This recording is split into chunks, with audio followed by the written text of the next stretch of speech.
Welcome to the Mind of Business Success podcast. I'm your host, Alicia Cramer. Our guest today is Georgina El Morshdy, and we are going to talk about unlocking your message. Welcome to the show, Georgina. Thank you so much for having me on today, Alicia. I'm very excited to have this conversation with you. This is a great conversation. I've not had this conversation on the podcast before. We're really talking about expressing yourself authentically, getting your message out there in a really heartfelt, authentic way. A lot of people talk about the importance of sharing your story and how that's going to resonate with your ideal clients and customers. And yet we have all these hangups. Who am I? What is my story? What is my authentic voice? People get it all into overthinking it, overanalyzing it, feeling like it's not safe to be themselves. It's not safe to be exposed. They have to be something that they're not. Every other person in their industry looks like they've got it all together. And, I can't compete. I can't relate. And you come in and you're like, no, that's not the way it works. So I want to first take a moment and share with our listeners a little bit about what it is that you do, so they have this frame of reference for what your incredible gift is and how you are helping your clients really pull out of them this ability to communicate in a more meaningful way that can help them grow their businesses. Great question. So people call me a message muse, and what that means is I have this a gift, this ability, if you like, that I can see and get a sense of the voice inside somebody that really wants to express and shine through. So I work with clients on their visibility, and I work with clients on their messaging to really unlock and bring to the surface the essence of who they are, so that they can share that in their message. So it's almost like a combination of inner work and then the outer expression piece, this inner outer cycle, so that you can have this presence that's uniquely yours. So what are your thoughts on this reoccurring theme that we see in business, where everyone is trying to put out this image of themselves as being ultra successful, having it all together, focusing on almost the superficial side of themselves versus just being real, and this belief that somehow people are not going to want to do business with them if they know who they really are, if they really know their personality and, those deeper, more intimate aspects of ourselves. Yeah, that's such a good question. And I think the way I like to think about it is I always think, so if I portray myself in a particular way online that isn't actually authentically me, I could dress a certain way that isn't me. I could use filters that change the way I look, for example. I could surround myself with things that present a certain image that isn't me. And people might resonate with that, and that might attract a certain sort of customer, and that might be great until the point where that person gets on a call with me, and then I'm not who they thought I was. And then there's no trust, there's no connection, and it just all feels icky and weird. And so I've always come from this place of, I want people to be able to recognize me if they watch me on social and they know who I am, they can see me, I look the same. And then when someone is speaking with me, it's like, oh yeah, I can see how who she is online translates to who she is in person. That piece is really important to me. And so I think it's one of the downsides of social media is we can all kind of present our social media highlights, and that's quite dangerous in some ways, because then we're often comparing our lowlights with someone else's best bits, and the comparisonitis, all the kind of stuff that can arise from that. But from a a more global perspective, this notion of being able to be comfortable in who we are and sharing the truth of who we are and building a business around that. And if we all had that security, that self-trust, that self-love to be able to be our authentic selves rather than trying to be something that we're not, I think that would be a really good thing to infuse into the world. And this definitely takes practice.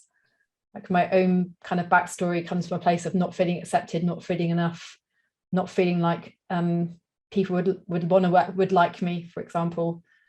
But that's why I think your message is, your aligned message is this beautiful opportunity to evolve as an individual, as well as a gift to the world. And to be clear, we're not talking about being dramatic and just laying all your garbage out for the world to see. That is obviously going to repel virtually everyone, except maybe a few other people who really are stuck in their negativity and looking for some company there. But I think what we're talking about here is, like you alluded to, it is knowing yourself, loving yourself, being comfortable in your own skin, being okay with your story. Yeah. It's unique. And there are people who are going to appreciate that. And I know for me, like some of the mentors over the years that I've had, they've been able to transcend a lot of that lower, like almost ego type of stuff, to where when you're listening to them, they're just being real.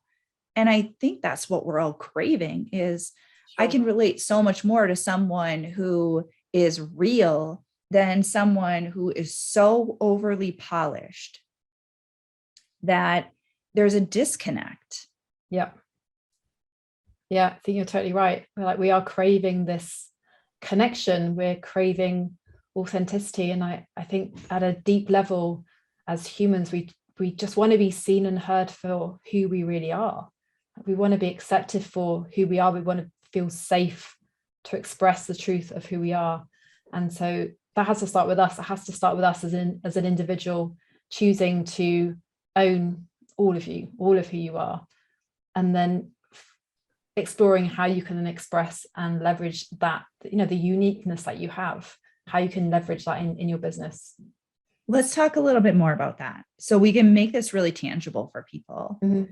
So what is the process that people go through to get clear on what that part of their journey is, who they are, that they can then use in their marketing and to communicate with their audience, and then how that translates into part of their overall business and marketing strategy? Yeah. Okay. So the way it works, the way it kind of starts is getting clear on what is the service you offer. So let's say I'm a message maker, or let's say you're a hypnotherapist, or let's say you're a social media professional, for example. So there are lots of other people who do that similar role. Like the role isn't unique. What is unique is the context that you as an individual bring to that role. And so this is the power of understanding who you are and discovering your story. Because then when you understand the story you want to tell, you can then shape the role that you do. So it's completely unique, because other people can be saying the same things as you. Like other people as a message maker could be saying similar things to me. But what makes my message completely distinct is my stories, like my philosophies, my perspectives, my values, my personality. Like imagine an invitation to take branded photos, for example, spoken through someone who is all about being on the beach and being outside and being free, compared to someone who's much more into like luxury settings and styled setups, etc. It's potentially the same outcome. You get pictures from both of those offerings, but the style of picture would be completely different. And so this is the value we can bring into our work when we can stand behind our story, because we then don't have to go out looking for a unique selling point. We don't have to look outside ourselves to find something to distinguish ourselves. Instead, we're using who we inherently are. We're able to highlight and emphasize the uniqueness within to stand out, and then most importantly, attract the right people, like the people who resonate with you, the people who like feel magnetically drawn to you because they maybe see something of themselves in you, or they resonate with parts of your lifestyle, or they can understand parts of your backstory because maybe they're in that similar situation wanting to move forward. So it's, for me, it starts with, I like to call it unlocking your timeline. So it's looking back at your life. Like, what has life taught you about life? How have you got from there to here? What is the thread that flows through all of it? And then what is that story, that positioning piece that you can share to make the work you do completely uncopyable, because there is no one else like you. So for someone who has been fairly reserved, maybe they've repressed a lot of that. I know for some of us personality types, we tend to be more introverted and don't necessarily want to share a lot of those more personal aspects of our life. I know there's hope. So what is a strategy? What is a process that can help people start to go within and discover those aspects of themselves? Great question. So the short answer is journaling. The longer answer is, as a message maker in your business, you have complete control and autonomy over what you do and don't share. So just because you're choosing to share stories doesn't mean to say you have to share everything. There are certain things. I'm a parent. I've got 3 children. You won't see photos of my children on social media because I don't choose to express that. I don't want to put my children in photos. That's just a personal preference. So we have complete control and choice over the stories we tell, and we can use our stories to create the context. So this is what we're looking for when we're looking for stories to tell is, okay, what would be a good example of this message I want to put out? What would be a good case study or an anecdote that explains this principle I want to share? And so for me, journaling is that gateway, it's that access point. Because when we're talking about creating a brand from the inside out, we need to know who we are from the inside out. And I'm not talking about like the surface level stuff, because there's lots of things that are available just at the surface.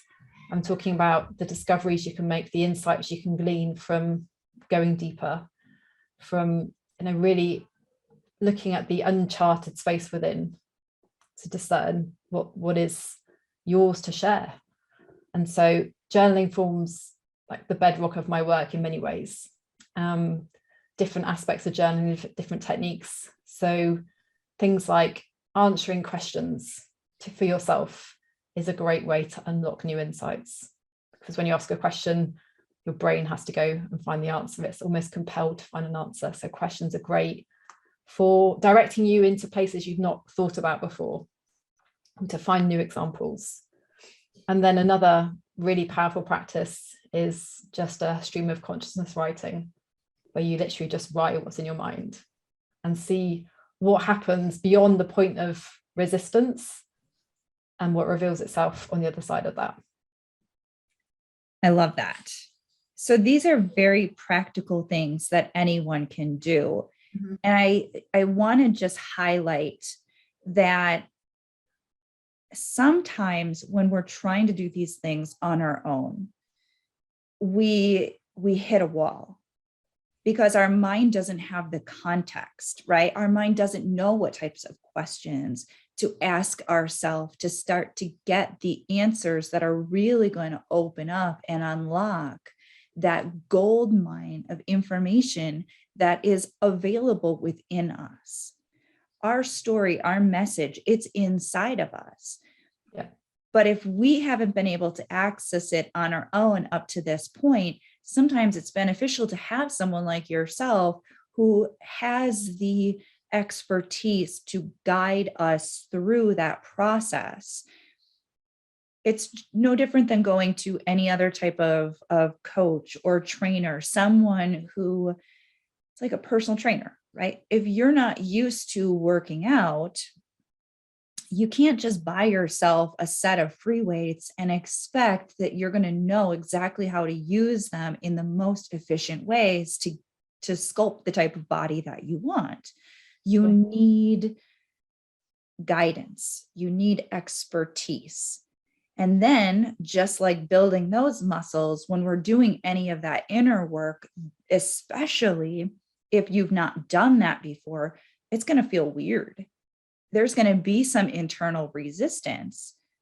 It's a muscle that you have not begun to develop yet. And even for some people who are pretty clear about their message and their story, there's always room for more expansion, more growth. And that deeper inner introspection can really help us to have some aha moments where it's like, wow, I am valuable. I do have something unique about me. I love what you said about the unique selling proposition, right? Identifying your USP. Man, how many times have we all been asked that question in some type of like networking gathering or something like that? What makes you different? And you kind of want to just give people the finger, It's like, how do I even answer that? And then some people have their polished up canned response to that, and it feels so inauthentic. It's like, how many times did you rehearse that? There's like no emotion to it. There's no conviction. It's just lip service. And so unlocking that part of ourself where it can convey in that really authentic way, that's what really hooks us into someone. Sure. And what I found in my work is very often we can be so close to that special source, that uniqueness, and then we don't actually see it ourselves. It's like our genius is often so inherently part of who we are, we kind of assume everyone else can do it. So the example for me was in my work as a copywriter. Like, part of the work I did is I would sit with someone and I'd ask questions, as you do, to extract information. And what I found, and this is actually a pattern in my life, is people really open up to me, and people end up telling me things. Like I have this perception to know what to ask, and I didn't realize that was useful for the other person until people started giving me feedback about, oh my gosh, I didn't know I knew that. I didn't know I knew that. I didn't know I was going to say that. I didn't know that about me until I've just spoken it in this space now. And that was so powerful for me, because other people were reflecting back what one of my special skills was. And the more kind of people that did that, the more I was able to begin to see, that's something that's really valuable. And I often find this with people, when their skill is so intangible, or when the skill is just something that is part of who they are, they don't see it. So then they can't talk about it.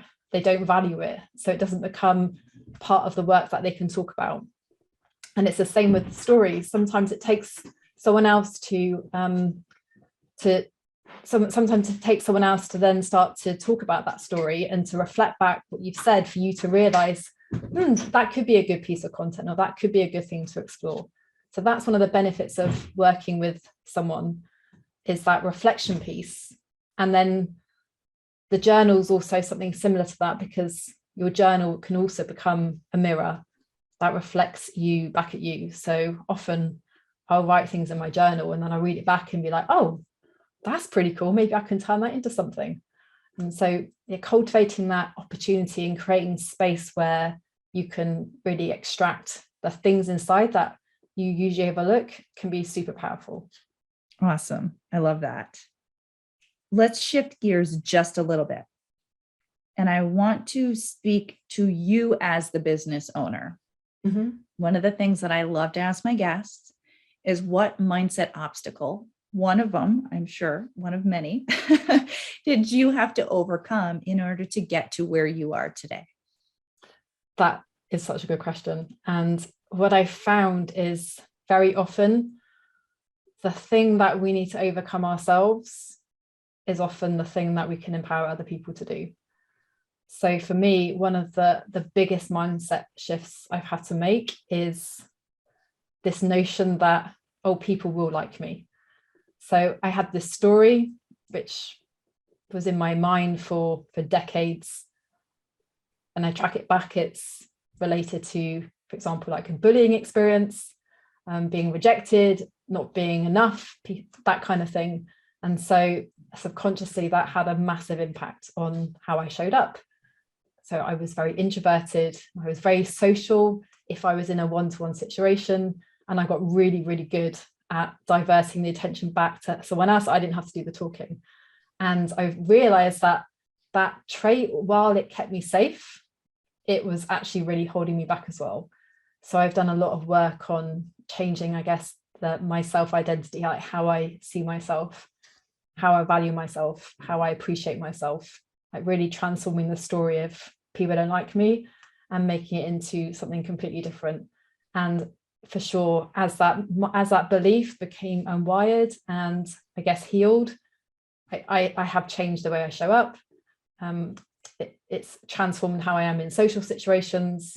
And it just goes to show that even something that's really deeply embedded in you, and that's been there a long time, with the right support and the right strategies, you can change anything. Absolutely. You mentioned something in there. You mentioned you changed your story. And that's such a powerful concept, because it is our old self-image that usually directly conflicts with who we're being called to be and what we're being called to do. And we have to start to change that story. We have to create a new self-image that aligns with who we are becoming. If we don't, that's when we experience self-sabotage. We'll create all sorts of circumstances to keep us in our old status quo. And for people who are listening, I'm sure everyone can relate to this. If you look at your journey, and even if you look at where you are right now and what it is that you feel a strong inner desire to create for yourself in your life, and you feel like you keep bumping up against these invisible obstacles in some cases. Sometimes they seem very real, very tangible. I really don't have the money to invest in that thing. No, really, it's a real thing. It is true, right? It's like, yeah, we'll manifest circumstances that become very justifiable excuses. But when we do the inner work and we shift that and we start to change our self-image, it's fascinating how what once was such a real limitation, this seemingly real, true, justifiable obstacle somehow seems to get rerouted. We get rerouted, and the way to the things that we need on our path to get to that next level just sort of fall into place. So you talk a lot about journaling, and journaling is also a really valuable tool to impress upon the subconscious mind this new self-image and this new story that we're creating. There's so much value in using that tool to find your voice, clarify your message, get clear on who you really are and who you are becoming. Definitely. Like, what I love about journaling is it gives you the space to see your thoughts through to the next level. Like, I like to think of your thoughts as like these balls of wool in your mind. And if you're just thinking, often you end up going around on these repetitive thought loops and you don't actually go anywhere with it. But when you write it, it's almost like the pen attaches itself to the end of that ball of wool, and then it starts to unravel as you write. And as you clear things out of your mind, so it creates space for the next chain in that thought to come up. And so you just get that clarity on paper. You get to see the intangibility become tangible, and that then enables you to reflect. It's like, oh, I didn't realize I was thinking that, or maybe there's a different way I can phrase that, or maybe I could ask a different question and see where that thought leads. So this is the power of the journal. It enables you to, it's like an extension of yourself. And one of my favorite quotes about journaling is, it's a Dracula quote. And she says about journaling is this act of listening and writing at the same time. And that's exactly it, is you become the writer, you become the listener, and you become the witness all in one. You almost have this like three-way approach, this three-way visual of who you're being. And you can challenge yourself, you can question yourself, you can encourage yourself just through the act of writing. And it always amazes me how just this simple tool in this technological age, something as simple as a pen and paper can just take you to places you wouldn't have imagined. That's one of the reasons I'm so passionate about this tool. It's so accessible, and basically whatever you decide to put into it is what you get out of it. It's self-led, it's self-guided. It's amazing. Awesome. All right, Georgina, I know that there are some people who really could benefit from your guidance. So can you let our listeners know how they can connect with you? Sure. So you can find me on my website. It's called Find Your You. So findyouryou.co.uk. And I'm also on Facebook and Instagram. So my handle's at Georgina El Morshdy. You can come find me there. Awesome. Any final parting thoughts you'd like to leave us with today? So my parting thought would be to remind you that the biggest asset you have in your business and in your life is who you are. Who you are is that unique thing that no one else has. And it's powerful and valuable because when you look at life through the lens of you, you are able to offer something completely unique to the world. And the more we're able to express that uniqueness and own that uniqueness, the more we appreciate who we really are, the more we're able to bring the message that we came here to share into the world. And there are people out there right now that need to hear what you have to say in the way that only you can say it. And so we need people to speak up and share their truth, because that's how we're going to evolve as a collective. Beautiful. Thank you so much, Georgina, for sharing your wisdom with us today. You're very welcome. Thank you for having me. And thank you to all of our listeners. If you have not already subscribed, please make sure you do so. And until next time, we will see you in the next episode.